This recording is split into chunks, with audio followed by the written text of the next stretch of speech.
Waxaa maanta si rasmi ah loo soo gabagabeeyay tartanka kubadda gacanta ee dalkeena Soomaaliya, kaas oo ay markaasi ku hardamayeen labadii degmo ugu dambeysay ee degmada Cabdulcasiis iyo degmada Waaberi.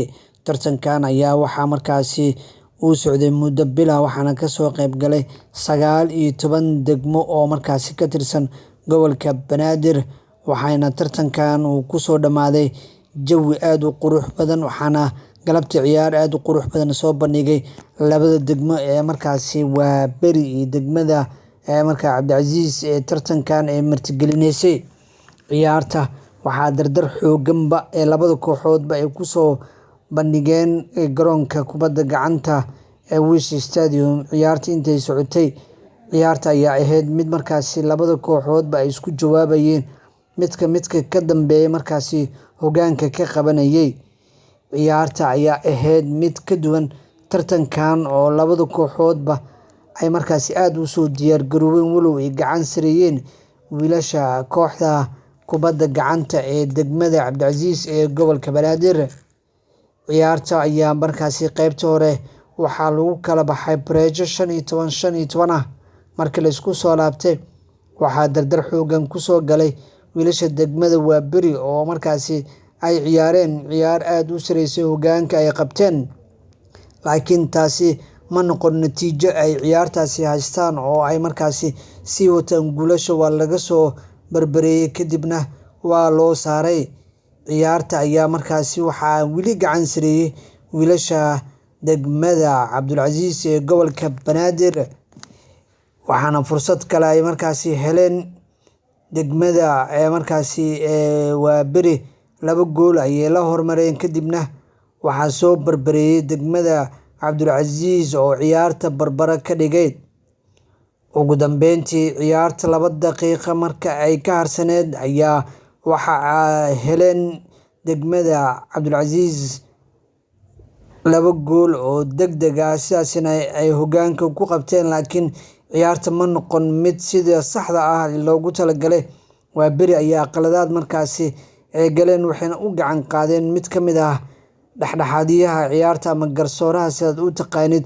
Ugu dambeyntiina, daqiiqado iyadoo ka harsan ayay degmada Waaberi ee garoonka iskaga baxeen, waxaana sidaasi koobka ku hantay degmada Cabdulcasiis ee gobolka Banaadir. Horaantii hore ee sanadkan, degmada Cabdulcasiis ayaa fal caynkan oo kale markaasi ay ku kaceen, iyagoona ciyaarta arbushaad ay ku sameeyeen, waxaana lagu ganaaxay muddo sanad ah oo ay markaasi ka maqnaayeen saaxadda kubadda cagta ee dalkeena Soomaaliya. Waxa ay markaasi aysan ciyaarin tartamadii kubadda gacanta, basketball-ka iyo kubadda cagta muddo sanad ah ayay ciyaarta ka maqnaayeen. Sanad kadib ayay soo laabteen, waxayna kusoo galeen ciyaar wanaag iyo sidoo kale tartan aad u xiiso badan oo qurux badan, waxayna sidaasi ku qaateen koobkii ay u soo dagaalamayeen.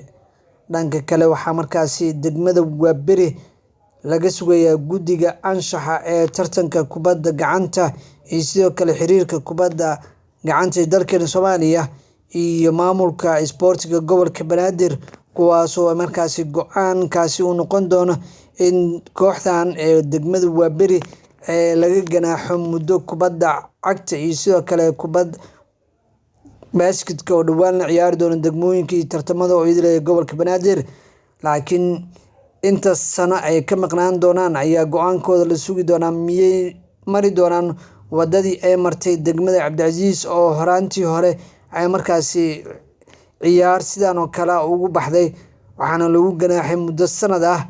Degmada Waaberi maxay muteysan kartaa maadaama qalad ay ku kaceen, iyagoona qaladkaasi ay galeen ciyaartoyda ee degmada Waaberi? Kabtanka lambarka 2 ayaana qaladkaasi kacay oo garsooraha u gacan qaaday horaantii hore ee tartankan.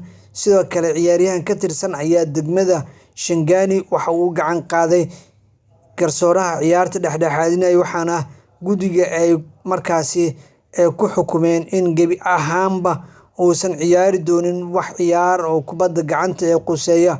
Sidaas ayaana loo ganaaxay, waxaana la filayaa ciyaaryahankan inuu markaasi iyagana guddiga anshaxa ay markaasi la xisaabtami doonaan, ganaax markaasi weyn ayaa ku dhici kara ciyaaryahankaasi. gebi ahaanba waxa uu weyn doonaa tartanka kubadda gacanta ee degmooyinka gobolka Banaadir inuu markaasi maaliyad qura u xirto mid ka mid ah degmooyinka gobolka Banaadir oo laga mamnuuci doono. dhanka kale maalinta berito ayaa waxaa la sugayaa tartanka xiisaha badan in markaasi la furo ee kubadda cagta ee degmooyinka gobolka Banaadir.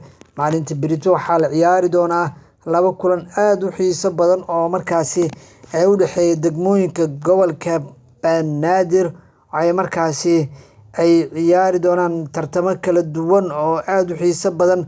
Isniinta ayay laba kulan laakiin bilaaban doonaan, laakiin beri waxaa markaasi la ciyaari doonaa hal kulan oo keliya, waxaana lagu furi doonaa kooxda tartanka difaacanaysa ee degmada Gubadley iyo sidoo kale degmada Hiilwa oo gruupka A markaasi ku wada jira. garoonka Injineer Yarisow ayaa lagu ciyaari doonaa. maalinta Isniinta waxa uu noqon doonaa kulanka labaad iyo kulanka saddexaad ee tartankan ayaa la ciyaari doonaa, waxaana iswajihi doona degmada Warta Nabadda iyo sidoo kale degmada Dar es Salaam ee gobolka Banaadir. sanadkan degmooyinkan ayaa si rasmi ah waxay ugu mid noqdeen degmooyinka gobolka Banaadir. lugta labaad waxaa is arki doona Kaaraan iyo sidoo kale degmada Hodan oo markaasi ka wada tirsan tartanka xiisaha badan.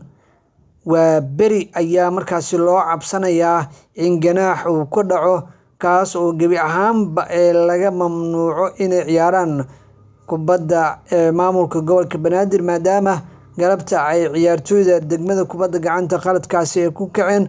horena sidaan oo kale degmada Cabdicasiis ayaana qaladkan oo kale ku kaceen, laga ganaaxay dhammaan kubadda cagta ee dalkeena Soomaaliya.